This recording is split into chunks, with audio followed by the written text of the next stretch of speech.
What hasn't my guest Dambisa Moyo done? Born in Zambia at a time when blacks weren't even given birth certificates, she's earned an undergraduate degree in chemistry, an MBA, a second master's degree, this one from Harvard, and an economics PhD from Oxford. She worked at the World Bank and Goldman Sachs. She's written 4 best-selling books, was named one of Time magazine's 100 People Who Shape Our World. She runs marathons, and she sits on the board of some of the largest corporations in the world. Welcome to People I Mostly Admire with Steve Levitt.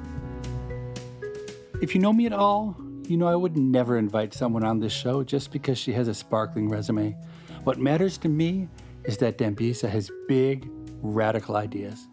Most prominent among these ideas is her claim that the more than $500 billion in foreign aid that has been directed towards African countries over the last 50 years not only hasn't helped Africa, it has actually hurt Africa. Bill Gates vehemently disagreed. When her book Dead Aid came out, laying out her arguments on the topic, Gates described the book as promoting evil. Who's right? I have no idea, but I'm excited to hear what she has to say.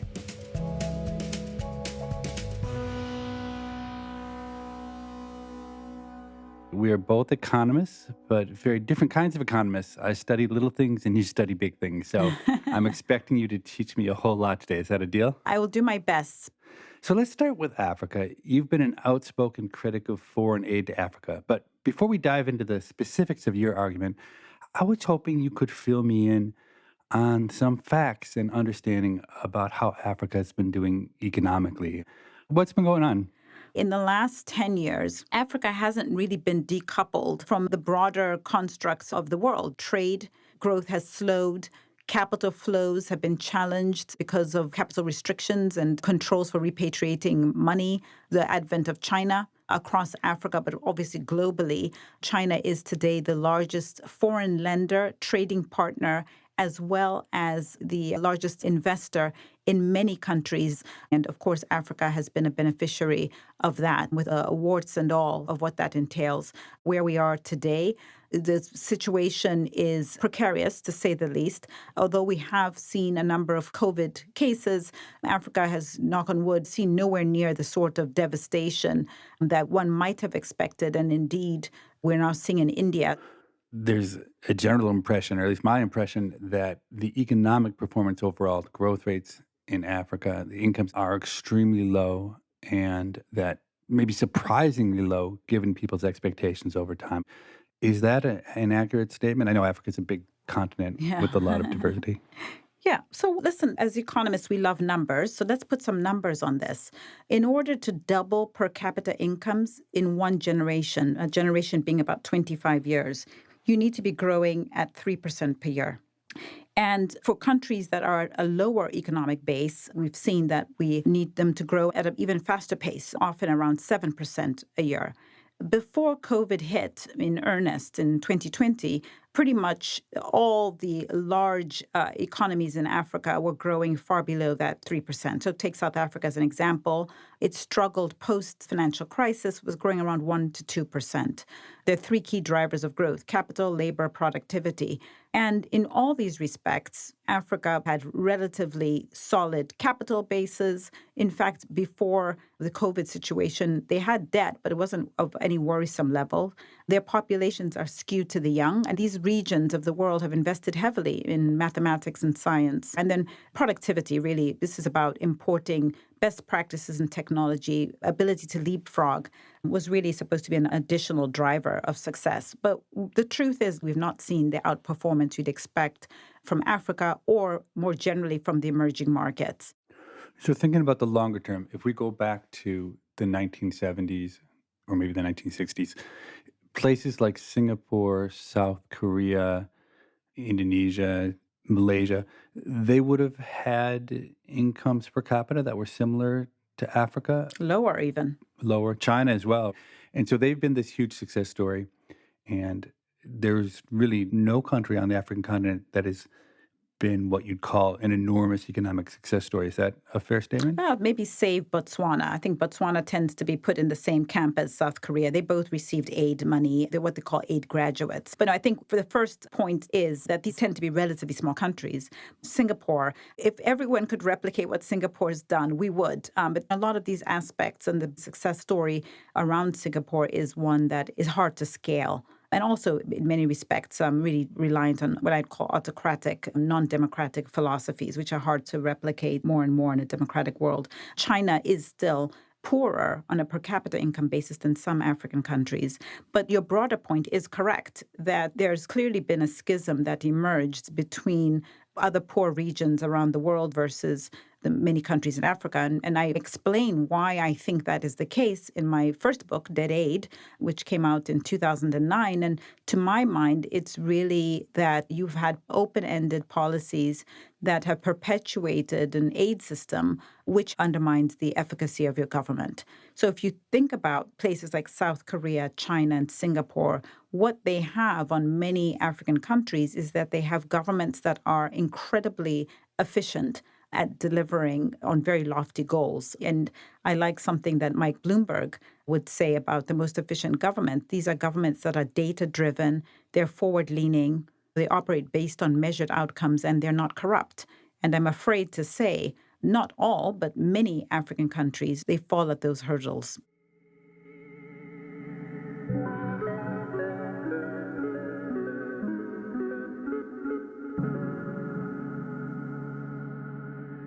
So let's talk more about your book, Dead Aid. It has a completely counterintuitive conclusion, and that is not only is foreign aid not helpful, it's actually harmful to Africa's economic workings. And so I know you make a thorough, nuanced argument about it, but do you just want to take a few minutes hitting the high points of why you think that foreign aid to Africa has actually been actively detrimental? A very good friend of mine always says, Dambisa, the numbers don't lie. And I think I'm going to extend that to say the evidence doesn't lie. We've had over 60 years of these large systemic programs going from government to government or multilateral institution to African government. And look at the performance. What really is disappointing as someone who was born and raised in Africa is that we actually know where economic success comes from. We know that countries that trade more do better than countries that don't trade. We know that countries that have efficient governments do better than countries that don't. Countries that are more forward-leaning in terms of how they operate do better than countries that are dependent on outside external help. So there really oughtn't to be some big mystery about, Africa's failure to develop in a sustained way. But I think that aid in of itself is not a problem. The problem is that the aid system in Africa is given in perpetuity. It's a completely different model from the Marshall Plan, which was about $100 billion from the U.S. to help reconstruction in Europe. That was a 5-year program. It was sharp and finite. It's completely different from the aid graduates that I referred to earlier, the Botswanas and South Koreas, who also received aid and were able to transform into middle-income countries. We're talking about a system that has no evidence in history or prehistory of success as a tool for economic growth in a sustained way. It imbues corruption.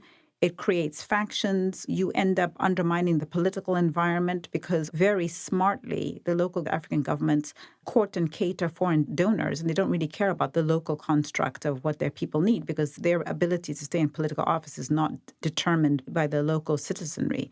But there's just so many other aspects of how corrosive large foreign aid programs can be. Ultimately, Steve, we can do better. After over 60 years of doing the same thing, and given the counterfactual evidence that we see elsewhere, it just seems to me somewhat foolhardy that we keep going down this route of systemic aid. Rather fortuitously, I think two things have happened. I say this with a little bit tongue-in-cheek, but first of all, China has emerged as an alternative suitor. The Chinese model, again, notwithstanding its challenges and its limitations, is a fresh approach and actually creates competition against the traditional aid donors.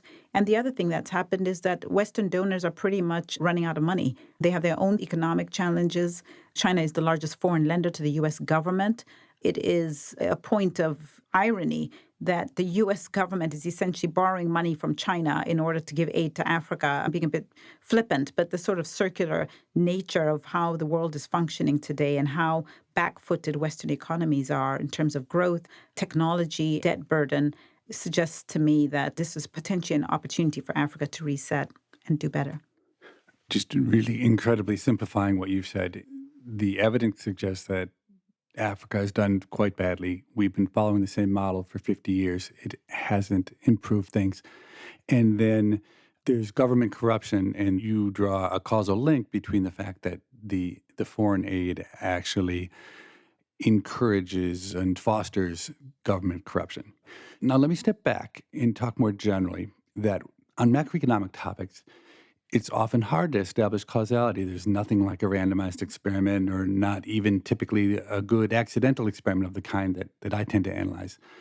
Do you think there's room for reasonable people to look at the same set of evidence you just showed us but come to different conclusions? Or do you think people who argue that aid works are just ignoring the facts? So let me just take a step back and say there's tons of research on this that looks at not just correlation, but causality. But I think you touch on a much more interesting point. And I would argue that over the 60 plus years that aid has been a dominant feature of Africa's public policy, we've been moving the goalpost in terms of what exactly aid is meant to do. I have been very clear. I am not talking about interventions to help a catastrophe, emergency aid, and I'm not talking about NGO aid, which is relatively small beer. I'm talking specifically about systemic aid, these large aid programs that go from government to government or from multilateral institution to government in perpetuity. If you look back at the original thinking around aid, and my book was dedicated to Peter Bauer, Lord Bauer, who was a Hungarian-born British economist, and he, back in the 1960s, cautioned about these open-ended programs. And he was largely dismissed, but he was absolutely right that they would end up really not achieving their fundamental goal of creating sustained economic growth. People who are supportive of the aid regime argue a whole host of things as evidence that aid is working. They would say, yes, it's true, economic growth has stalled, but never mind growth. Because of aid programs, 1 million girls across the African continent have been able to go to school, or we were able to build health facilities over 20 countries because of aid. That, to me, is a cop-out because that very often requires or encourages African countries to remain dependent on the aid system because it's got nothing to do with expanding that GDP pie and making sure that African countries can actually grow and contribute and have a seat at the table in the global economy. Part of the problem is that the metrics for judging the efficacy of aid have tended to move. And if we go back in history, it was supposed to help to jumpstart economic growth. And it's clear from the data that is not what it has done. On a per capita basis, how much is aid per year? I mean, my hunch is that compared to the economies as a whole, foreign aid's pretty small. What's it? I don't know, $20 per capita or $10 per capita? It is small. You're absolutely right on a per capita basis. But the problem is not that the absolute amount is small. The problem is that it is a large proportion of the government budget. And those governments are not able to deliver and change in a way that is supportive of longer-term growth. I think that really strengthens your point because just thinking common sense-wise, if you give $20 directly to every person in Africa, I wouldn't expect it to have a very big impact on anything. But as you're saying, what you end up doing is giving a big pile of money to a bunch of corrupt leaders who now focus all their attention on figuring out how to steal that money instead of how to serve the people. I definitely started as a skeptic as I read your book, and that was the point to me that was most compelling, that seemed to really open up to the possibility that this really could be actually hurting these countries. Precisely. So you have had your critics. Bill Gates said you were doing the devil's work or something like that. How did you respond to that? Well, I've subsequently had a number of conversations with Bill Gates. He makes some good points. I think there is a case to be made around whether or not something like healthcare, and I think obviously on the back of the pandemic, this has strengthened this argument that healthcare is actually not a national public good, it's a global public good. And in that respect, it doesn't matter where the money comes from, if aid programs are going to be used to support health initiatives in Africa or South America or Asia, because ultimately it's a global society. Public goods such as healthcare, education, national security, infrastructure. I mean, in the United States, if those things are not delivered upon, you judge your government on that. And that is the sacred contract of democracy, the contract between the individual citizen and the government. So listen, like many things in economics and society and life in general, there are nuances. But suffice it to say, we can do better. We can put a man on the moon. I think we can deliver sustained economic growth in Africa. So the Western model is give aid to governments. The Chinese model, say, to build roads. Is that a fair assessment? And you think the latter model is better? I think that's, if I may say, is a little bit simplistic. China has been in Africa since the 1930s and 40s. They built a lot of infrastructure back then. And they are now, as I mentioned earlier, the biggest trading partner, lender, as well as foreign direct investor in many developed and developing countries, from Australia, the United States, to emerging market economies. As people who are interested in inquiry, objectively speaking, we should be interested. What is it that they've done? This is an economy that was the largest economy back in the 1700s. They squandered 300 plus years by making mistakes, and they're back. They are now investing in banks. They own 20% of one of the big banks in Africa. They're investing in telecommunications. China, to my mind, is and is going to continue to be a key piece of the global economy in terms of trade and investment and lending. And if the West wants to keep that crown or continue to be at the tip of the spear on all the issues that the world is facing, then they need to do a lot more homework, but also fundamentally upgrade the approach to how they interact in the emerging markets more generally. You're listening to People I Mostly Admire with Steve Levitt and his conversation with economist Dambisa Moyo. After this short break, they'll return to talk about Dambisa's new book on corporate boards.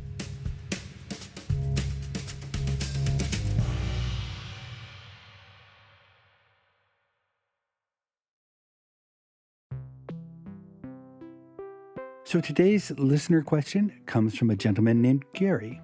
And Gary writes, Mr. Levitt, my question is, should we have lotteries like in Ohio and California to incentivize people to get vaccinated? Should states or governments use additional tax dollars for that purpose? I'm not even sure why. However, it doesn't feel right. So to begin answering that question, Gary, let me go back in time to April 2020. That was near the start of the pandemic, long before vaccines were available. The best hope at that time of containing COVID-19 was widespread testing. And I got together with Nobel laureate Paul Romer and Jeff Sieverts, and we wrote an op-ed in USA Today highlighting the need to provide financial incentives to get people tested.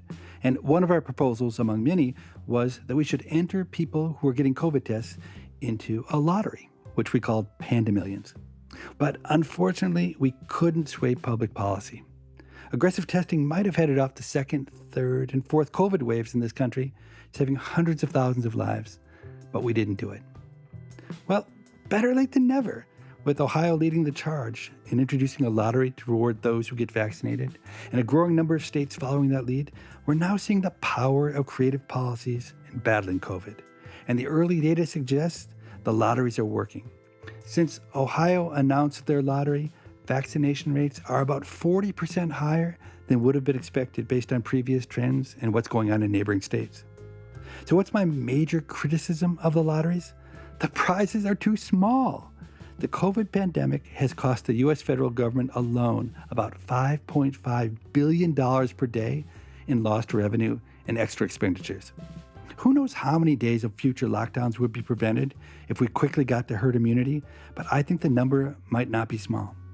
How could we possibly get vaccination rates high enough? By offering a lottery that was so big that it was all anyone talked about. The biggest lottery ever in the USA had a prize pool of $1.586 billion. So how about, to get people's attention, we had a $15 billion lottery. We could pay out $1 million to 15,000 different winners. Or maybe it would be better to pay out $100,000 to 150,000 Americans. It sounds extravagant, but it would still be less than 1% of the cost of the recently passed COVID stimulus deal.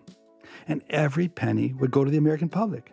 The lottery money isn't wasted, it's just being redistributed from those who choose not to get vaccinated to those who do get vaccinated. And since getting vaccinated provides a positive externality, it's actually economically efficient to do that kind of redistribution. When viewed that way, why not a $150 billion lottery? And I would do one more thing. I would enter every American's name into that lottery, whether they were vaccinated or not. And I would publish every name that was drawn, so that the unvaccinated people whose names are drawn but can't collect their $1 million payout, they not only have to live with that regret, they also have to face the shame of everyone they've ever known calling and writing to congratulate them, only they have to say over and over, actually, I didn't win the $1 million. I never got vaccinated. I think that is the kind of embarrassment that might convince just about anyone to get vaccinated. So, Gary, that's my answer, and I love the questions that listeners have been sending. Keep them coming. I read every one.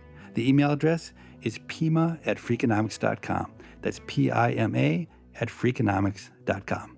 Now back to my conversation with Dambisa Moyo.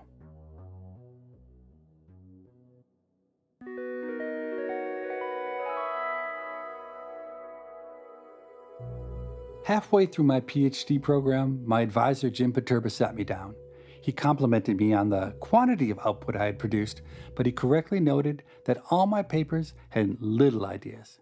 He told me I needed to come up with some big ideas. Now, I mentioned it briefly in my episode with Paul Romer that I took those words to heart, and I spent 10 hours a day for the next 4 months thinking big thoughts. I didn't come up with a big idea, not even a hint or a beginning of a big idea. But I did have one huge insight, and that was that I was a little idea person, not a big idea person like Dambisa. It's fun to talk to people like Dambisa who think about the world's biggest, toughest problems. But every time I do, I think to myself, thank God there are so many little, interesting, manageable problems to keep people like me busy. Is my real estate agent ripping me off? How much money are crack dealers making? Do people quit as much as they should? I'm going to try to take the second half of our conversation in a very different direction. Dambisa's latest book is about corporate boards, and I'm curious to hear if she has any radical thoughts on that topic. So, your most recent book, just out, is called How Boards Work, and it's about corporate boards. And it's very different from Dead Aid in at least two ways. Number one, it's about some of the richest people on the planet rather than some of the poorest people on the planet. And number two, I would say it's something of a celebration of boards rather than a condemnation. It's clear what your objective was when you wrote Dead Aid. What do you hope to accomplish with the new book? I confess that the title of my book, How Boards Work, is probably a misnomer. My first goal is to reassert the importance of corporations. Corporations' revenues in the United States are 2/3 of U.S. GDP. They employ people. They are at the tip of the spear in terms of innovation. They have enormous tax base for government. They are involved in infrastructure build-out, and they are becoming ever more important in terms of the environment, social, and governance issues that affect communities around the world. The second issue was really to give the reader an understanding of why and how the board works. And the board, of course, are the 12 people who sit atop of these large global and complex organizations. But I wanted people to understand what their mandate was, what their levers are to influence change. And most importantly, to my mind, is to give them a clear understanding of why it's difficult to effect a lot of change, particularly in areas that have traditionally been the purview of the government. One of my favorite topics or quotes is something that President Obama said, which is that by the time something hit his desk, it meant it was extremely difficult. If it were easy, somebody else would solve it. And it's the same thing with boards. We are faced with this issue of ESG and stakeholder capitalism in the 21st century. If this were easy, somebody else would have solved it a long time ago. These are complex matters, and I really wanted to give the reader especially the people who are fervently anti-corporation, an understanding of why it's so difficult to effect a lot of the demands on the social agenda that they're requiring. Could you explain what ESG means?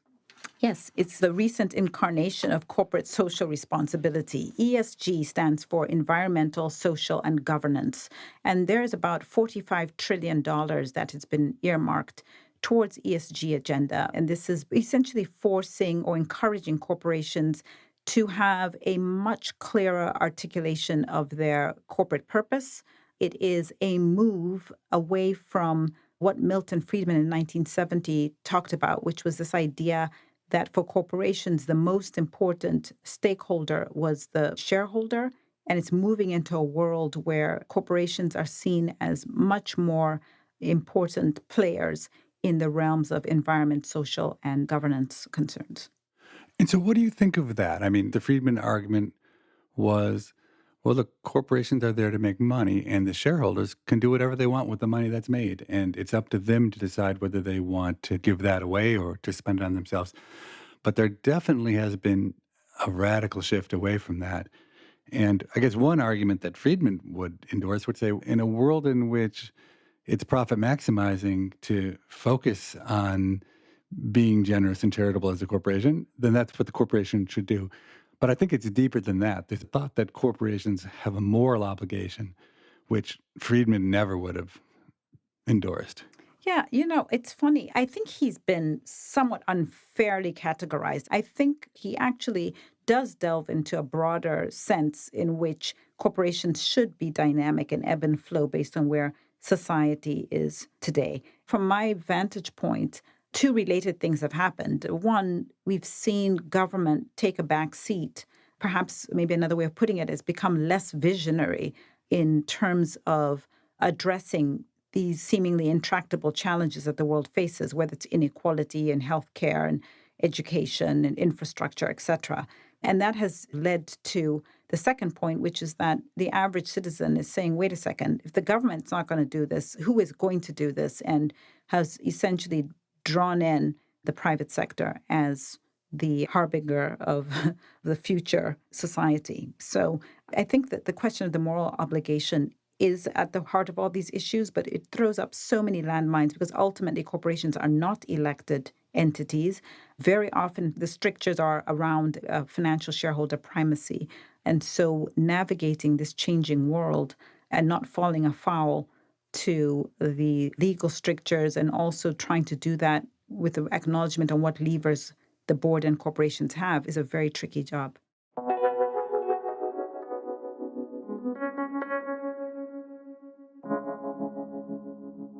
Why do you think there's so much animosity towards big companies right now? It really seems to me that attitudes are more negative towards corporations than I can ever remember. The data does suggest challenges, but it's interesting because if you look at, for example, the Edelman barometer, they have an annual barometer of trust. Corporations are ranked higher than government and media. I think government's failure to be proactive and to be a visionary has contributed a lot to the sentiment.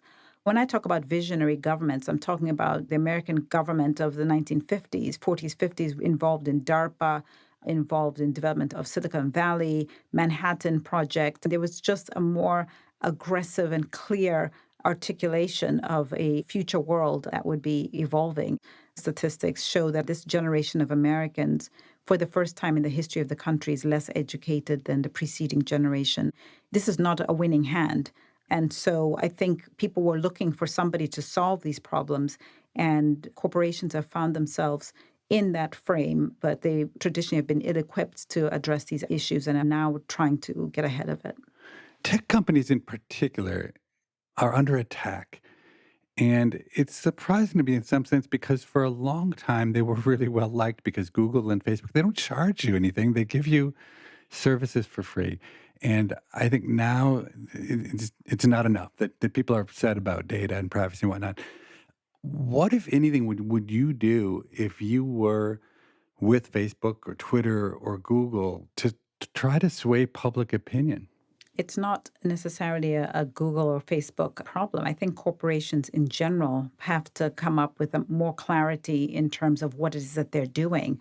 We are faced with a whole onslaught of many different challenges, from worker advocacy, climate change, pay equity, racial and gender diversity, voting rights, obesity, gun control. And people expect boards and their corporations to form views at the drop of a hat in these areas. I think that there needs to be a much clearer articulation of why these things are difficult. Let's take the case of racial and gender equality. The data, again, is in. There's lots of studies that show on a return on equity basis and financial performance basis, which is probably the most cynical way to judge these things. There's this clear evidence that it's better to have a more diverse board, a more diverse workforce. If you want to compete, that is the best way to do it. But as a board member, I'm not interested in fighting discrimination with discrimination. I'm interested in constructing the best team that can help me win. And so, yes, at a superficial level, we want to pursue diversity. At a more granular level, we don't want to pursue diversity at the expense of losing high-performing white guys. Now, the good news is that there's a lot of talent out there that happens to be women and or minorities, and it is going to require that we broaden our aperture on how we think about recruiting. So maybe instead of saying that everybody on the board has to come from a C-suite, we have to broaden that aperture to encompass other sources of talent. But I think the more I can bring along the public to say, wait a second, we're looking for help, we're looking for ideas, here's why it's so complicated, I think the better companies will perform. If there's ever been a domain that's been dominated by old white men, it's corporate boards. Have you felt hostility or resistance as a young African woman on these boards? Not in the boardroom in of itself. I did experience a very aggressive shareholder at an annual general meeting. I talk about it in the book, who pointed at me very aggressively in front of 3,000 people and said, well, what is the credentials of that woman, that statutory woman, that she should be allowed to sit on the board? And fortunately, I had grown up at Goldman Sachs. I was there nearly 10 years, and I had a strong academic background. But I thought, gosh, this is exactly the reason why you want to be skilled and equipped in the boardroom, because I didn't actually feel any intimidation from that comment. A friend of mine says there's a rule of three, that if you have only one minority on the board, people think, oh, great, this person's here because of a quota. If you have two, people spend their time thinking, oh, are these guys getting along, or are they fighting? Is it a cat fight? And they said only if you have three does it become immaterial or irrelevant. And I've always thought of that as a very good rule of thumb. When I first started out, I was the only woman and only minority in many of the boards. And yeah, it's a lonely feeling when you think during the bathroom breaks, the guys are at the urinals having a chat about capital allocation and dividends, and I was by myself in my stall.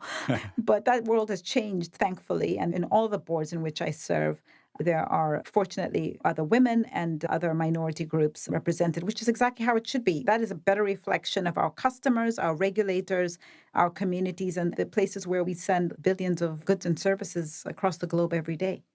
On the topic of diversity, of the Fortune 500, the last time I checked, 22 of those 500 companies had a female CEO, and 4 of those 500 had a African American CEO.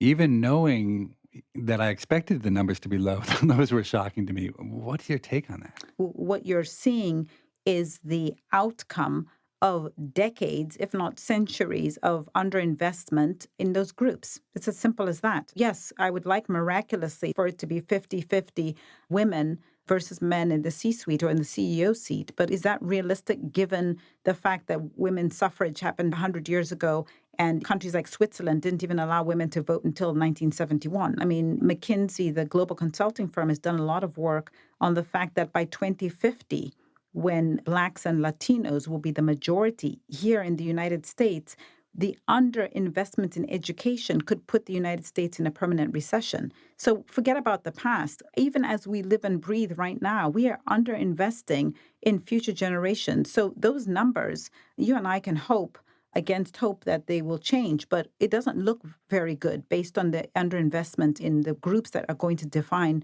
the population of this country. But I would take it back to the question of broader leadership in areas of education, certainly at the early stages. which is where we're seeing the greatest weakness. It's very hard for companies and boards to try and remedy underinvestment for the first 20 years of a child's life and think that somehow we're going to change the CEO numbers. It's more work. And unfortunately, our politicians don't think very long term.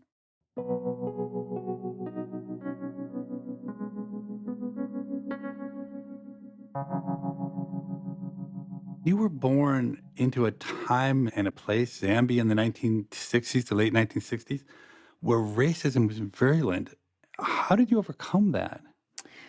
Well, it wasn't virulent in the way that racism is alive and well in the United States. One of my closest friends is African American, was raised here in Chicago. And she and I are same age. And I often think to myself, thank God I was raised in Africa. I think the real people to admire are African Americans who have made it to the top. It's so against them. I mean, I was raised in a country that is dominated by Blacks, Black teachers, Black lawyers, Black doctors. I never once thought about my race. Now, having said that, of course, there were structural artifacts of the colonial period. I don't have a birth certificate. They didn't issue birth certificates to Blacks in my country until 1973. So those type of structural things for sure existed. You know, the notions of beauty as a Black young teenager never excluded me, which is completely different from growing up in the United States. The characterization that all Blacks are criminals or lazy or angry is something that is very steeped in the American narrative, but I didn't grow up with that. I love living in the United States for the reason that it's a place that I think is very quick to check its mistakes and move in the right direction. And so I am very hopeful, if not saddened, that extreme cases of George Floyd have to occur before we reset and say this is just not the society that we think America should be. But really, almost all the experiences of racism that I've had have been in the United States or Britain, not in Africa, because it's antithetical to the way the society is structured there. Do you have advice for young people that you think transcends time and space about how to, I don't know whether it's to be successful or to lead a good life? What do you tell young people when they ask you for advice? Well, especially now, I'm very much driven and guided by this idea that no doesn't mean never. It means not now. And it sounds pretty simple, but I find that for a whole host of reasons, there are a lot of young people who very quickly get discouraged because they're told no, they can't have something. And maybe for reasons of fear or insecurity, they don't understand that it could happen, but it's just not right to happen now. And so they leave the conversation thinking, oh, I'm not getting it because I'm Black or I'm a woman or I'm this, I'm that. And I worry a lot about society because I was very much raised in a world where, hey, listen, if you don't get something, don't assume that it's racism. Don't assume that it's gender. Ask the person who's saying no what you might do to be considered or to have a better shot at it. I think there's so much cynicism about those sort of,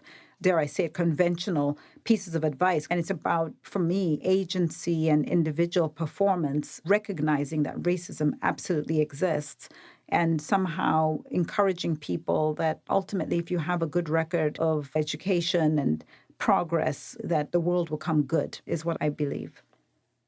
I can't imagine you're motivated by money at this point. What does motivate you to work so hard, do so much? I very much want to do my very best to try and change the world, change the narrative. It sounds a little bit like a Miss America pageant, but I really do mean it. I feel incredibly fortunate to have been born and raised in such a small, poor country in Africa, and in just 50 years to go from having no birth certificate, not even being recognized as a human, to being on the boards of large corporations and potentially having influence and say on where resources are allocated and how the world is proceeding. And so in a strange way, the older I'm getting, the more energized I am about trying to contribute to the debate and making sure that people like myself have a proverbial seat at the table to offer an alternative perspective from the way that the world has been run. It's challenging, it can be frustrating, but I'm deeply in love with the work that I do, and I have so much faith in humanity, and I'm excited to be able to use the opportunities that I've had to try and make the world a better place for everybody. So, Dambisa, you've written 5 books now, and obviously you've invested enormous amounts of time and energy into it. And keep on writing books. When Dubner and I, for instance, have stopped writing books. We've decided that writing books is not the best way to get our message across. But what do you personally get out of writing the books? I actually think it is the best way of getting my ideas across. I mean, I know that my 5 books may to the naked eye seem disparate and different topics, but they're all about the same thing. They're all about human progress. They're all about improvements in living standards and how as society we can move forward. These issues are so complex. I feel like I need to put them in a book because I try to provide a treatment of the way I diagnose problems and then offer sort of a prophylaxis or some kind of a solution. I find that writing books is perhaps a therapy for me, but it also, I think, is a very effective way of hopefully bringing people who may a priori disagree with me a way to interact with my thinking that might be the basis for more constructive conversations going forward. Talking to Dambisa about boards got me thinking of my own most memorable experience as part of a board. It wasn't even a real board, just an unofficial advisory board to a nonprofit. But that advisory board was loaded with all sorts of luminaries, business leaders, prominent lawyers, even some A-list Hollywood celebrities. I was young, and it was my first experience in such a setting, and I was the only economist. The head of the nonprofit would bring up the toughest issues he was facing, and he'd ask us for advice. At the risk of sounding immodest, I was able to offer great ideas that overcame whatever challenge was at hand with shocking regularity. I've never felt smarter in my life than I did in those meetings. And I don't think I'm exaggerating too much when I say that eventually, when a really tough problem was posed, everyone in the room would just turn and look at me and wait for me to say something brilliant. That went on for a few meetings, and then another economist joined the board. At his first meeting, a tough problem was raised. And just as I was about to speak, the other economist started talking. And he said, almost word for word, what I would have said. Everyone in the room was wowed by his answer. And what was amazing to me is that on almost every question that arose at every future meeting, I and the other economist thought almost identically about the problems. He was a little faster on his feet than I was and definitely more articulate.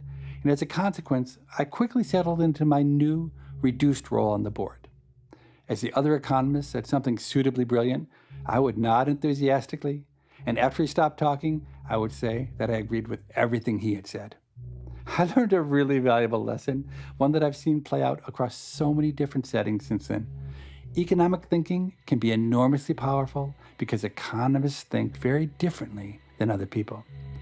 But since most economists think alike, you really only need one in the room, and which economist you have doesn't matter so much, as long as the one you have is reasonably smart, well-trained, and has some common sense.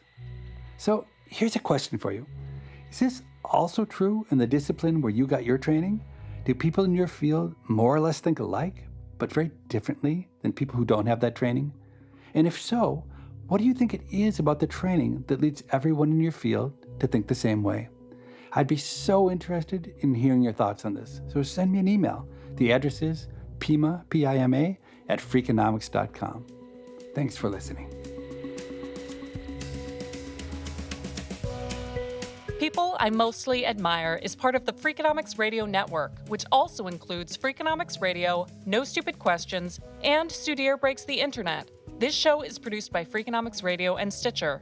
Morgan Levy is our producer, and Dan DeZula is the engineer. Our staff also includes Allison Craiglow, Greg Rippin, Joel Meyer, Trisha Bobita, Mark McCluskey, Zach Lipinski, Mary DeDuke, Brent Katz, Rebecca Lee Douglas, Emma Terrell, Lyric Bowditch, Jasmine Klinger, and Jacob Clementi. All of the music you heard on this show was composed by Luis Guerra. To listen ad-free, subscribe to Stitcher Premium. Thanks for listening.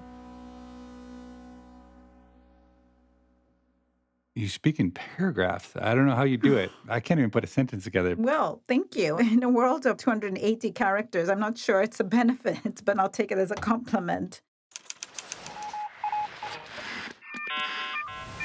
The Freakonomics Radio Network. Stitcher.